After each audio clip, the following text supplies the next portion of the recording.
All right, so you did say you don't know his overall functioning, but you made some testimony today as to some evaluations you made relative to his functioning. You would agree with me that it's probably a good idea to think about the questions that are asked you in a court proceeding before answering them. Am I allowed to answer that question? Yes. Okay. So what I meant by function, what I said by function, I believe that his agent reported how late he was showing up to every movie while the cast is waiting for him. I believe that would be an impairment. If I showed up late for that, I would not be here right now, would not have a job. Okay? I believe the thing was in terms of balking out of treatment for substance rehab that his doctor is prescribing for him. So if you're asking me if that's an impairment of functioning, I would say I'm very much substantiated in that. I'm trying to understand how you got to this notion of cognitive decline. And I thought it was based at least in part on the manner in which he testified. I'm sorry, what? On the manner in which he testified. On the manner, I'm sorry, I'm not being difficult. I can't hear. I'm sorry. On what? I was asking you about the cognitive decline testimony that you made. Yes. And it was my understanding that at least a portion of that testimony that you rendered was that you derived some evidence of cognitive decline from the way Mr. Depp testified. Yes. Okay. And that's what I said, yes. Right. And so all I'm asking you is, don't you think it's a good idea when you're in the middle of a court proceeding to answer questions carefully? Again, professionally, we diagnose patients with a neurocog disorder by gross evaluation all the time with cognitive, on the thought that, again, age normal controls. I'm just saying, age normative controls does not put a 58-year-old gentleman at that processing. That's all I'm saying. That's Right. all I said. And you derived this without ever once talking to the man. Me directly talking to him. Because we know how I derived it. So you're talking about me directly talking to him? Yeah, you never talked. No, I've never talked to him. Right. And this exam you gave, well, you did talk about Dr. Blaustein, right? Yes, sir. And you understand that the entirety of Dr. Blaustein's medical records are 12 pages of handwritten notes. The important part was what I said. For me, as an example of cognition, which I'm trying to prove, which is what you asked me, the important part was what I said. And that was irrefutable. The important part is that he gave the mini mental status exam? Yes, sir. All right. Let's talk about the mini mental status exam. Scored on a 30-point scale, right? Yes. All right. And it's an exam that basically is most often used for, what, Alzheimer's, dementia, those kind of testing? It's an exam that tests cognition in all psychiatric illnesses, not just Alzheimer's. It was made for dementia for Alzheimer's, but is the standard, has been the standard for testing cognition in all psychiatric illness, substance use disorders included. Okay. Now, there is an element of that exam that requires drawing, correct? Yes. So you don't know what drawing Mr. Depp did or whether the drawing should have been fully scored. I wasn't questioning his visual spatial perceptual skills, which is what that does. Right. And you don't know what score Mr. Depp received on the exam. I was very specific. I know 3 words, not remembering at 5 minutes. That's all I said. 3 words, not remembering 5 minutes, and he remembered one of them, right? From what I understand, you didn't remember any of them. All right. Memory on the exam, out of the 30 points, what's it worth? 3. 3, right? Memory is 3 out of the 30. Yeah, memory is 3. Okay. But again, the memory section in and of itself tests memory. That's the only question that tests memory, only section that actually tests memory. So the memory section tests memory. It's the only section you testified about. And for all you know, that with respect to the exam that you're relying on, Mr. Depp scored 27 out of 30. And that would be telling, though, cognitive, if you score 27 out of 30 and you miss 3 points on memory. That would be very telling. You don't know if Mr. Depp had been up all night the night before. Again, you wouldn't expect to not recall any words at 3 minutes unless there's a cognitive issue. You don't know if Mr. Depp was high. And again, now that could affect memory, but I'm not refuting that. I'm not refuting that at all. He could have been high, he could have been drunk, he could have been using cocaine, and that would absolutely affect his memory, which is what I said. Yes, you're right. So ultimately, you have no idea what state Mr. Depp was in at the time he took the exam that you're relying on. Short of what you just said about drugs and alcohol, okay, there shouldn't be a reason why a 58-year-old also with strokes and other neurocognitive conditions, but short of that, there shouldn't be a really good reason why someone at that age shouldn't come up with at least one. But an answer. But wait a minute, you started that question with short of drugs and alcohol and spent 35 minutes talking about his use of drugs and alcohol. Isn't that right? Oh, I'm agreeing. I thought I agreed with you. I think I agreed. I said that drugs and alcohol can absolutely affect cognition. I'm not sure. I agree, but I'm not sure if that's a problem. I agree with you on that. All right. So you don't know one way or the other how he scored on the exam. You don't know whether he was at the time on drugs and alcohol, but you're going to rely on it in your testimony to say that he's cognitively impaired. Which is what we do in clinical medicine, sir. Okay.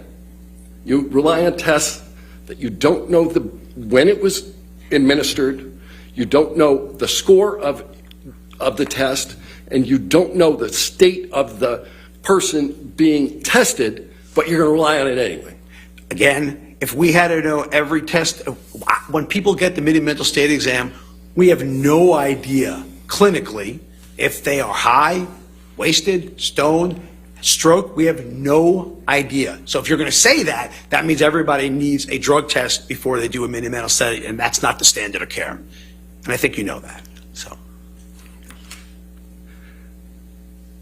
let's talk a little bit about this word you kept using, correlation.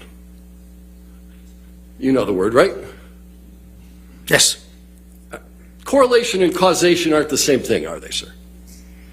No, they're not the same thing. No. How are they different? Correlation is consistent with causation, means direct link. Can you say that again? You were so fast I didn't hear it. I'm sorry about that. Correlation is a risk for something happening. Causation is a direct link. Right. So just because something's correlated doesn't mean it's going to happen. 100%. Right. 100%. But lung cancer, for instance. Smoking is very highly correlated with lung cancer, right? Yeah, and there's certainly a link Right. to lung cancer and smoking. Right. But not all smokers get lung cancer. Not all smokers do. No one, like I said, no one fits the curve perfectly. Right. And you made repeated testimony to all of us. All of us do this. All of us do that. Mm-hmm. Your suggestion about all of us is you're just looking at the world as a sample and not at any particular individual, correct? What I'm looking at is that I'm not talking about an individual, how they can or cannot be resistant. What I'm saying is invariably, when you use substances, this is going to happen. Now, is there a 0.05% chance that someone who does? Absolutely there is. But is that medical degree of certainty? Absolutely not. A 0.05% chance of what, sir? Of eventually developing symptoms. If you're using excessively, eventually you're going to develop symptoms. All right. But risk factors tell us nothing about any one particular individual, do they, sir? No. Again, risk factors tell us nothing except that if they have it, they're at a higher likelihood of developing it. That's right. What it tells us. But you did a whole litany of risk factors relative to IPV. Yes. Right. And none of those risk factors tell us anything specifically about an individual. Other than they're at higher risk, right? Right. So someone could have every single risk factor for IPV and never commit IPV, right? It would be, again, if you're going to say a medical degree of probability, the answer is they will. But if you're saying uniformly, the answer is no. Right. IPV can occur without substance abuse. Oh, sure. Someone can abuse substances without ever perpetrating IPV. Again, absolutely. But, again, you are saying different than what I said. I did not say abusing substance. I said substance use disorder. Those are two different things, because there are surely people who use substances that do not engage in any violence, do not become psychotic, nothing at all. So And that's absolutely. equally true of people who have substance abuse disorder. There are certainly people who have substance abuse disorder who don't commit IPV, correct? They are saying people who have substance use disorders, the majority of them, over 50% do. So over 50% do. So that's medical. The answer is yes. As you said, not everyone who smokes gets lung cancer. So there are significant numbers of people. You said it was over 50. So you'd say 40% of the people who have substance abuse disorder don't commit IPV? And those are the ones that do not have IPV risk factors, though, right? So we're talking about people Wait a who minute. don't. Isn't substance abuse disorder and IPV risk factor? Oh, yeah. These are other people that don't have other risk factors, right? Right. But again, we're talking about people in general. You don't know anything about any particular individual as to whether anybody's going to commit IPV. If statistics follow through, all we can say is more than 50%, 70% will. If you combine more risk factors you have, the more likely you're going to develop the illness. If you smoke cigarettes once, that might not correlate to lung cancer. If you smoke it chronically, that might. Right. So that's all I'm we're saying. talking about individuals here. You either have lung cancer or you don't, right? If you're smoking. Right. Right. You either commit IPV or you didn't.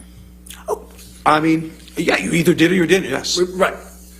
So you took some issue with me because I was asking about substance abuse generally, and you wanted me to talk about the disorder.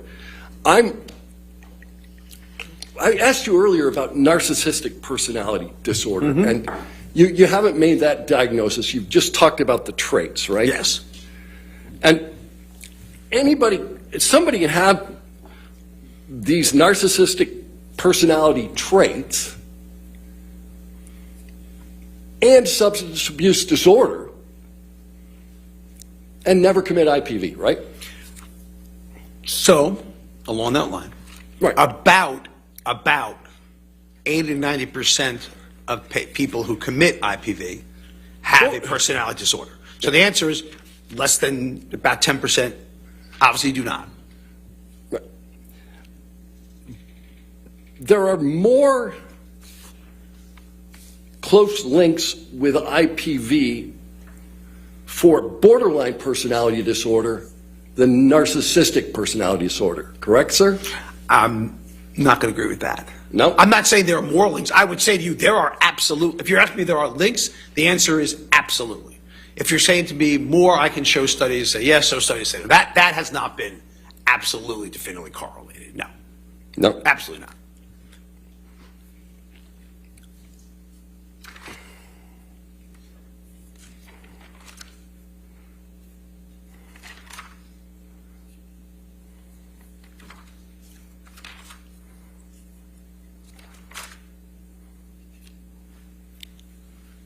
MDMA.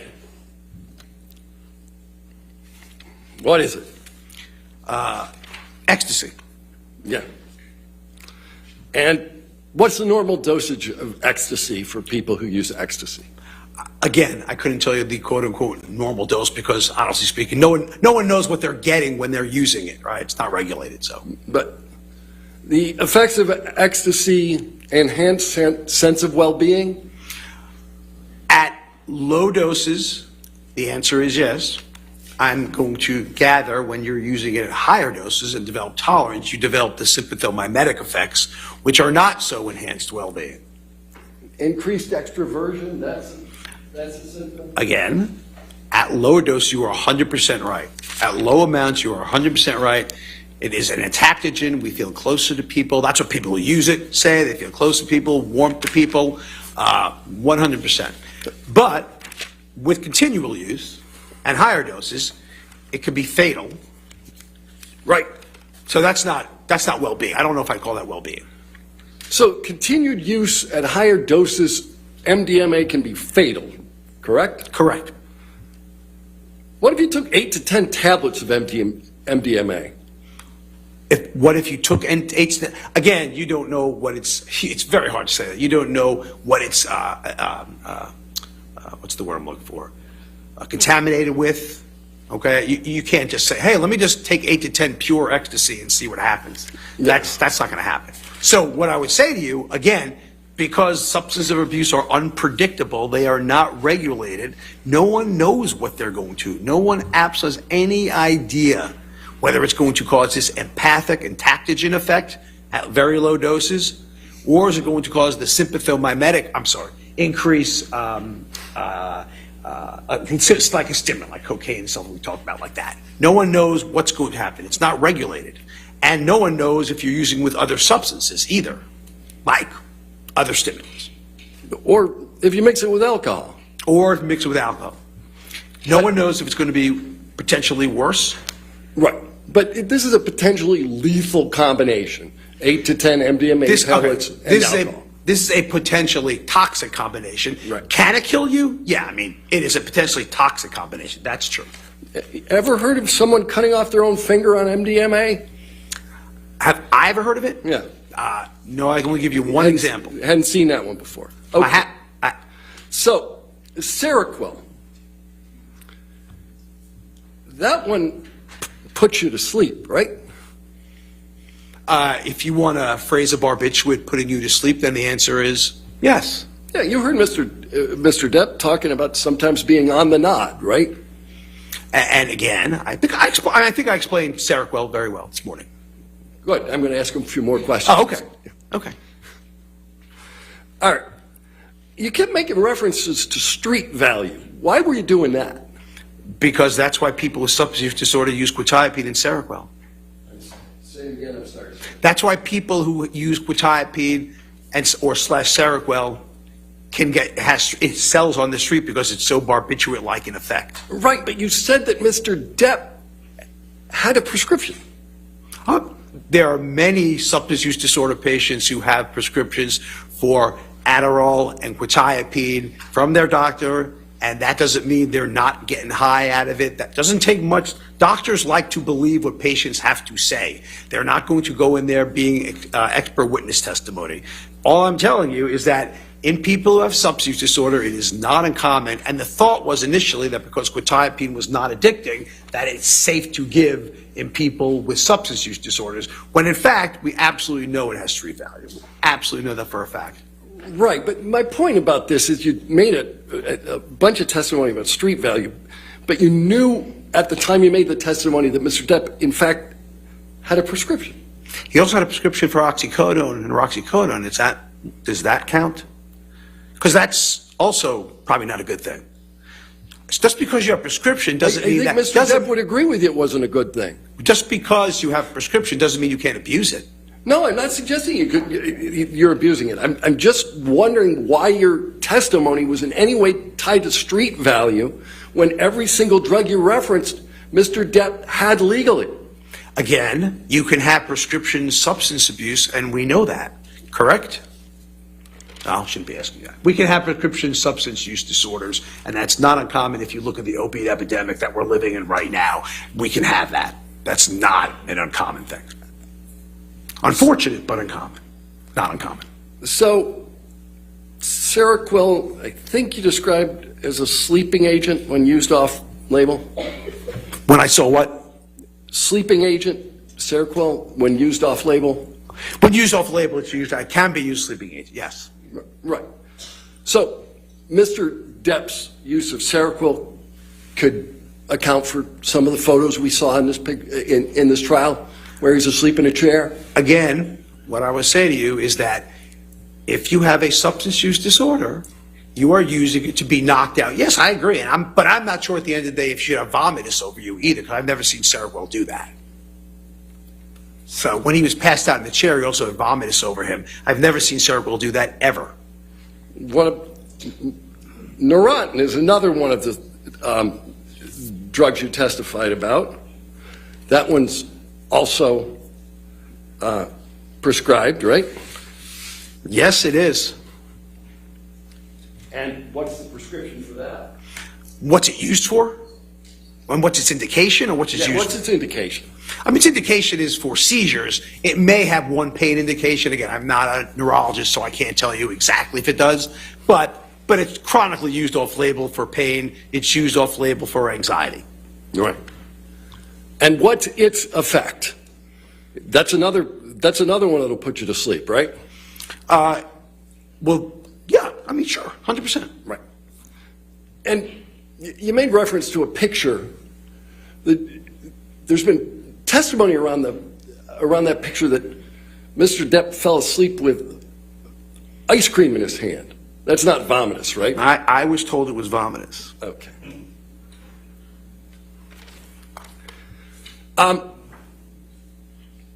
You talked about the fact that Mr. Depp indicates that from time to time he uses an earpiece. I read that, yes. Okay.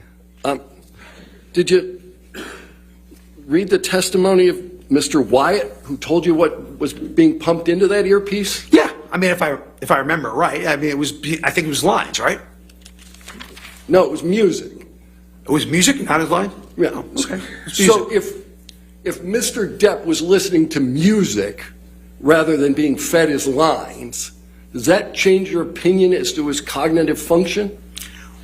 If he was never fed his lines through the earpiece, which I know he was, but read he was, and that may have been that example, Mr. Wyatt may have said that it was music. I guess the question is, were you having the music during the actual talking of your lines? Is that what you're saying to me?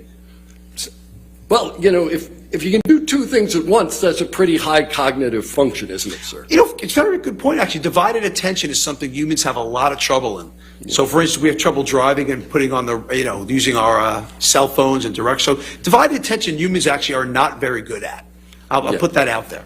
But in general, not just Mr. Depp, in general. But Mr. Depp is pretty good at acting. You acknowledged that early on. Absolutely. Well, better than me, so I know that. Because you don't act. In fact, you don't know about acting. You're right. I have no idea about acting. And you don't know how prevalent the use of earpieces are in acting. Again, I know nothing about acting. Irrespective of the fact you know nothing about acting, you've testified that Mr. Depp's use of an earpiece is somehow a cognitive deficit? So if I was giving a lecture and I was fed my lines, I would think there's a cognitive deficit. So and maybe I'm wrong. Like I said, maybe I could be wrong. Maybe Hollywood stars get lines fed to them through earpieces all the time, and I don't know.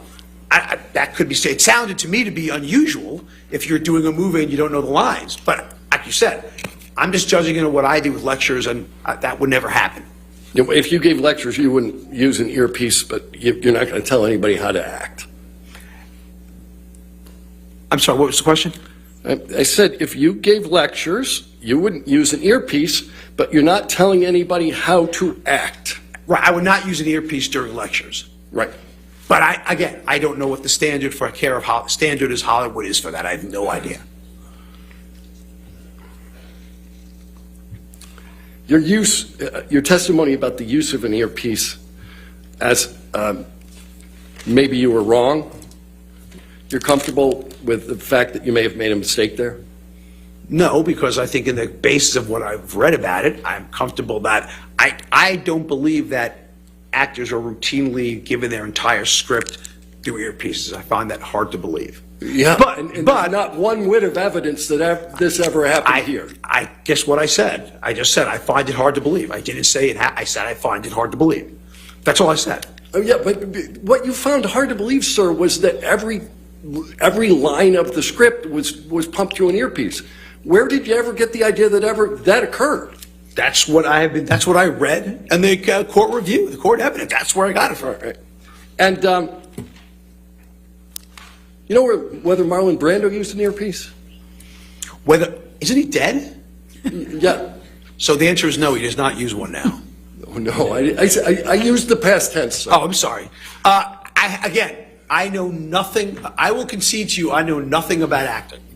I will concede to you 100%. If that is the standard and people are done that's acting, then I apologize and that was wrong on my part. If that's the standard, I'm wrong. I don't know. Okay. Let's go with that. No further questions. All right. How long is your return? A bit. You may want to take. All right, let's go ahead and break for lunch then, ladies and gentlemen. Again, do not do any outside research. Do not discuss your testimony with anybody, okay?